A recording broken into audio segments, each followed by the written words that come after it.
పార్టీల మధ్య ఇప్పుడు నామినేటెడ్ పోస్టుల లొల్లి నడవబోతుందా? ఎందుకంటే ఈ నెలాఖరు కల్లా ఒక క్లారిటీ ఇవ్వబోతున్నారు నామినేటెడ్ పోస్టులకు సంబంధించి, భర్తీకి సంబంధించి అని. దాదాపుగా అన్నీ కలుపుకుంటే ఒక 350 వరకు, దాదాపుగా ఒక 350 వరకు పోస్టులు అయితే ఉండబోతున్నాయి.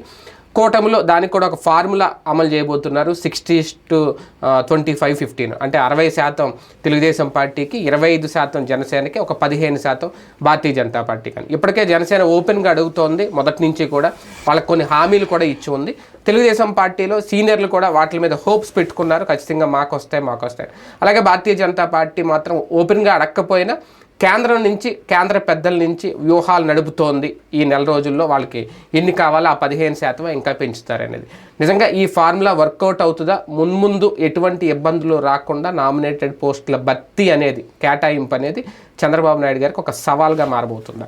ఇదే అంశం మీద చర్చించే ప్రయత్నం చేద్దాం. సరే, ఎందుకు ఈ నామినేటెడ్ పోస్టుల గురించి లొల్లి అనాల్సి వస్తుందంటే, వాస్తవానికి డిపెండ్ అయ్యి అయితే ప్రభుత్వాన్ని ఏర్పాటు చేయలేదు. కాకపోతే కూటమి కట్టుకున్నారు, వాళ్ళకి కావాల్సిన సీట్లు వాళ్ళకి వచ్చేసినాయి చంద్రబాబు గారికి.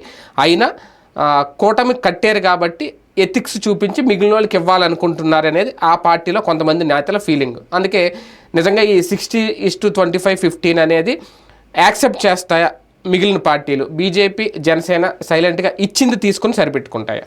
లేదు, మొన్న వాళ్ళకి సంబంధించినటువంటి అనఫీషియల్ పత్రిక అయినటువంటి ఆంధ్రజ్యోతి రాసింది ఏంటంటే, తెలుగుదేశం పార్టీ ఎమ్మెల్యేలు ఉన్నటువంటి చోట 50% వాళ్ళకి, 30% జనసేనకి, 20% బీజేపీకి. ఓకే. అదే జనసేన వాళ్ళు గెలిచిన చోట సేమ్ రిపీట్, రివర్స్. జనసేన గెలిచిన చోట జనసేనకి 50%, టీడీపీకి 30, వీళ్ళకి 20.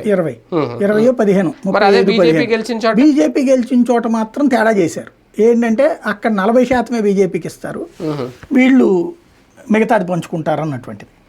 ఆ రోజున వార్త అది వాళ్ళ అనధికారిక పత్రిక కాబట్టి అది అంటే అది ఆయన లెక్క ఆయన చెప్పుంటారు, ఎప్పుడు ఒక లెక్క చెప్తా ఉంటారు కదా, చెప్పుంటారు. అంటే ఏం చెయ్యాలో జనసేనకి లైఫ్ ఇవ్వండి కానీ బీజేపీని కొంచెం కొట్టండి అనేటువంటి ఉంచండి చెప్పుకొచ్చారు. ప్రాక్టికల్గా అయితే నా దృష్టిలో అయితే ఎమ్మెల్యేలు ఉన్నటువంటి చోట్లన ఖచ్చితంగా వాళ్ళకి 50% ఇవ్వడం కరెక్ట్.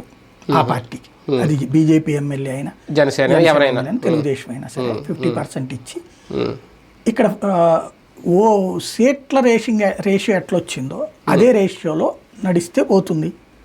ఇప్పుడు 50-30-20 కరెక్ట్, లేదా 50-35-15 కరెక్ట్. 50-35-15 కానీ ఇప్పుడు నడుస్తుంది ఏంటంటే 60-25-15. అదే వీళ్ళు చెప్తున్నారు. మరి ఎట్లాగా అనేది చూడాలి, ఆ ఫార్ములా రాబోతుంది, అది కరెక్టా కాదా అన్నటువంటిది. అంటే ప్రాక్టికల్గా ఇవన్నీ ఊరికినే పైన మాట్లాడతారు కానీ గ్రౌండ్ లెవెల్లో దమ్మును బట్టి జరిగిపోతాయి. ఇప్పుడు హైయెస్ట్ పొజిషన్స్ ఇప్పుడు టీడీపీకే వస్తాయి. జనసేనలో అంతమంది లీడర్లు కూడా లేరు కదా. సభ్యత్వాలు తీసుకుంటే 13 లక్షలు వచ్చారు, ఎమ్మెల్యేలు వాళ్ళకు ఉన్నది 21. వాళ్ళకి మిగతా రాయలసీమ ఇట్లాంటి చోట్ల ఎంతమంది ఉన్నారని బేసిక్గా. కాబట్టి అక్కడ పెద్ద ఇష్యూ ఏం కాదు. కానీ సీట్లు ఆశించిన వాళ్ళు, సీట్లు త్యాగాలు చేసిన వాళ్ళు, కోల్పోయిన వాళ్ళు లిస్ట్ ఎక్కువే ఉంటుంది జనసేనలో. ఎందుకంటే 175లో వాళ్ళు పోటీ చేయలేదు కాబట్టి ఆ 20 స్థానాలు చూసుకుని మిగిలిన చోట్ల వాళ్ళకి న్యాయం చేస్తాను నేను హామీ ఇచ్చారు ముందే పవన్ కళ్యాణ్. సరిపోతుంది నాకు తెలిసి. ఇక్కడ ఆయన 33% అన్నారు, అక్కడ తేడా వచ్చింది. నాకు అర్థమైంది ఏంటంటే 60-30-20 అనేటటువంటిది ఆయన అంది ప్రతి వీటిలో కూడా 33% అన్నారు. అవును. అప్పుడు 33% జనసేన తీసుకుంటే 17% బీజేపీకి ఇవ్వాలి. అవును, అంతే. అంతే కదా. ఆ లెక్కనైతే 50% వీళ్ళకి ఇచ్చి 50% వీళ్ళు తీసుకోవాలి. అది లేదా బీజేపీకి వీళ్ళు ఇచ్చిన సీట్లు 10% కదా. 175లో 17 10 కూడా ఇవ్వాల, 8% ఇచ్చినట్టున్నారు. అంతే కదా, 10 కదా ఇచ్చింది సీట్లు. అయితే పార్లమెంట్ లెక్కన వేసుకున్నప్పుడు వాళ్ళకి 20% వచ్చినట్టు అనుకోండి. ఎందుకంటే పార్లమెంట్లో 25 గాను 6 ఇచ్చారు. కాబట్టి పార్లమెంట్ బేస్డ్ మీద నిర్ణయం తీసుకుంటారా, అసెంబ్లీ బేస్డ్ మీద నిర్ణయం తీసుకుంటారా అంటే పురంధేశ్వరి గారు అసలు అడుగుతున్నట్టు ఏం కనిపించట్లేదు. పేర్లు ఏదైనా పంపించమంటే పంపించేటట్టుంది. వాస్తవంగా ఈ ఇష్యూ తర్వాత పురంధేశ్వరి గారు సైలెంట్ ఏంటో అర్థం కాలే. యాక్చువల్గా ఏదో వైసీపీని తిడతా ప్రెస్ మీట్లు పెడుతోంది తప్పించి ఆవిడ తన పార్టీకి సంబంధించి, ఎందుకంటే ఆవిడ కేంద్ర మంత్రి రాకపోవడంతో ఫీల్ అయ్యిందో, నిరుత్సాహంతో ఉన్నారేమో అర్థం కావట్లేదు. రెండవది ఇక్కడ తెలుగుదేశం సహకారంతో తను గెలిచానన్నటువంటి కృతజ్ఞతతో ఉన్నారేమో తెలియదు. అదేలే. వాస్తవంగా అయితే బీజేపీ వాళ్ళ కోసం సీరియస్గా ఆమె ఎఫర్ట్ పెడుతుందా అంటే గ్రౌండ్ లెవెల్లో కనిపించట్లేదు అది. అంటే ఇప్పుడైతే గనక వీళ్ళిద్దరూ 2 పార్టీ కార్యాలయాల దగ్గర వినతి పత్రాలు సేకరిస్తున్నారు. మరి బీజేపీ ఎందుకు సేకరించట్లేదు? అది కూడా అధికారంలో ఉన్నటువంటి పార్టీ కదా, ఎందుకు తీసుకోవట్లేదు? అట్లాగే వీళ్ళు ఎమ్మెల్యే రోజుకి ఒకళ్ళు ఉంటున్నారు, ఎమ్మెల్యేనో మంత్రో అట్లా పెడుతున్నారు తెలుగుదేశం జనసేన దగ్గర. బీజేపీ ఎందుకు పెట్టట్లేదు? 8 మంది ఎమ్మెల్యేలు 3 ఎంపీలు ఉన్నారు కదా, ఎందుకు పెట్టట్లేదు? రోజుకి ఒకళ్ళని పెడితే సరిపోతుంది కదా, వారిలో 7 పోని ఇంకా 4 ఉన్నట్టే కదా. ఒకవేళ అడిదిటైనా కూడా సెట్ చేయొచ్చు కదా, ఎందుకు చేయట్లేదు? ఇంకోటి వీళ్ళు ఇప్పుడు ఎప్పటికప్పుడు అధికారులతో మాట్లాడుతున్నారు, పరిష్కారం వైపు అడుగులు పడుతున్నారు, అక్కడ జరగట్లేదు కదా అది ప్రాక్టికల్గా బీజేపీ దగ్గర. మరి అక్కడ బీజేపీకి ఇంకేంటి? రెండవది నామినేటెడ్ పోస్టులు ఇప్పుడు రేపు పొద్దున ఆవిడ సొంత డెసిషన్ మీదకి వెళ్తుందా? ఇప్పుడు అది కమిటీ ఏదన్నా వేస్తుందా ఆవిడ తమ వాళ్ళకి ఎవరికైనా? ఇప్పుడు రూల్ ప్రకారం అయితే ఏం జరగాల, పాత కొత్త వాళ్ళతో కమిటీ వేసి ఏ నియోజకవర్గానికి ఎవరెవరికి మనకి ఎన్ని వస్తాయి అన్నది చంద్రబాబు గారితో కూర్చుని మాట్లాడి తెలుసుకుని ముందుగా ఆ సమన్వయ కమిటీ అనేది ఒకటి వేసుకున్నారు కదా, ఆ సమన్వయ కమిటీ కూర్చుని మీకు ఎంత వస్తాయి అని చెప్తే వీళ్ళు ఎమ్మెల్యేలుగా ఉన్న చోట ఎన్ని, అవతల ఎన్ని ఉన్నాయి, ఇవన్నీ కూడా మాట్లాడుకుని దానికి అనుగుణంగా లిస్ట్ తయారు చేసి ఆ కమిటీగా డిసైడ్ చేసుకుని ఇవ్వడం అనేది ఓ సముచితమైనటువంటి పద్ధతి. మరి అది ఇస్తారా లేదా తెలియదు. ఈ నామినేటెడ్ పోస్టుల వరకు కమిటీ అంటే 3 పార్టీలు కలిపి ఉమ్మడిగా వేసుకోవాలి, ఇండివిజువల్గా ఎవరికి వాళ్ళు వేసుకోవాలి? అసలు ఏమీ వేయట్లేదు కదా. ఇప్పుడు ఏంటంటే పార్టీ అధినాయకుడు ఎట్ట చెప్తే అట్ట అన్నటువంటిది నడుస్తుంది ప్రస్తుతం అయితే. కానీ జనసేన ముందు నుంచి ఆయన హామీ ఇచ్చారు, ముందే చెప్పారు, ఇందా మీరు 33%. కానీ చాలామంది హోప్స్ పెట్టుకున్నారు. తెలుగుదేశం పార్టీ నిజంగా 60%, 25% అంటే బీజేపీ ఇచ్చింది తీసుకుంటుందా అన్నట్టుగానే ఉంది సైలెంట్గా. ఇప్పటివరకు ఎవరు అడగట్లేదు కాబట్టి వీళ్ళిద్దరి మధ్య ఈ లొల్లి ఏమైనా స్టార్ట్ అవుద్దా? క్లాష్ ఏముండదు అసలు, మీకు ఏం లేదండి. చంద్రబాబు గారు పవన్ కళ్యాణ్ గారి జోడీ అనేటటువంటిది ఓ పక్క, ఎవడు దాన్ని విడదీయలేడు. పవన్ గారు చంద్రబాబు గారికి వీర విధేయుడు. బాబు గారి దగ్గర రోజు నేర్చుకుంటున్నారు పక్కన కూర్చుని, ఆయనే చెప్తున్నారు కదా ఇంత విజనరీ, ఇంత అద్భుతమైన నాయకుడు, ఇంతటి మహానుభావుడు, మరి ఇంకేంటి ఆయన ఇంకేం గొడవకు వస్తాడు?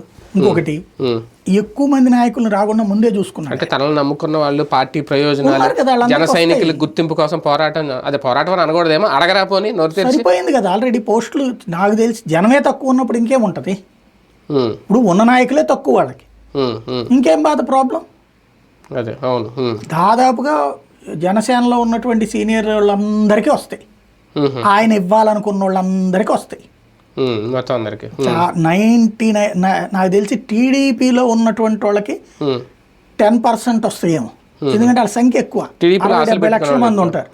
60-70 లక్షల మందిలో వాళ్ళు ఎంతమందికి ఇవ్వగలుగుతారు? ఒక 50,000 మందికి, 60,000 మందికి ఇస్తారు. వీళ్ళకి 13 లక్షలు ఇప్పుడు నమోదైంది. ఈ లీడర్ల పరంగా చూసుకుంటే, అంటే టీడీపీకి లీడర్లు బోల్డ్ అంతమంది ఉంటారు, జనసేనకి లీడర్లు ఎవరు ఉన్నారని ఇప్పుడు తయారవుతున్న లీడర్లే కదా. వీళ్ళకు ఉన్నటువంటి ఫెమిలియర్ లీడర్లు ఎవరైతే ఉంటారో వాళ్ళకి సంబంధించినటువంటి అందరికీ వస్తాయి. పవన్ కళ్యాణ్ గారు ఎవరు అనుకుంటే వాళ్ళందరికీ వస్తాయండి. పవన్ కళ్యాణ్ గారు లైట్ తీసుకున్నోడికి రాదు, అంతే సింపుల్. తెలుగుదేశం పార్టీ విషయానికి వస్తే, అంటే నామినేటెడ్ పోస్ట్ ఇవ్వడంతోనే వాళ్ళకు ఒక గుర్తింపు వస్తుంది, మాకు కూడా పోస్ట్ ఇచ్చారు అనేది, దానికోసం ఎదురు చూస్తున్న సీనియర్లు చాలామంది ఉన్నారు. అందులోనే లాస్ అయ్యే వారి సంఖ్య ఎక్కువ ఉంటుందా ఇప్పుడు? లేదు, సీనియర్లు అందరికి వస్తాయి నాకు తెలిసి. కాకపోతే అది వాళ్ళ స్థాయికి తగ్గదా అని ఫీల్ అవుతారా లేదా అన్నది సెకండరీ. కానీ ఏమీ లేని దానికంటే ఏదో ఒకటి బెటరే కదా. ఎందుకంటే ఇందులో కార్పొరేషన్ పదవులు ఉంటాయి, సామాజిక వర్గ కోణంలో కూడా చూసి కేటాయిస్తారు. అలా కేటాయించినప్పుడు ఓసీ వర్గానికి సంబంధించి కొంతమందికి పదవులు రాకపోతాయా? అది ఆ ప్రాబ్లం బీజేపీ జనసేనతో పోలిస్తే టీడీపీలో ఎక్కువ అన్న చూడబోతున్నాయి. రొటీన్గా జరిగిపోతుంటాయి. తర్వాత వైసీపీ విమర్శిస్తుంది, వైసీపీ చేసినప్పుడు మీరై తక్కువ చేశారు నీళ్ళు అంటుంటారు.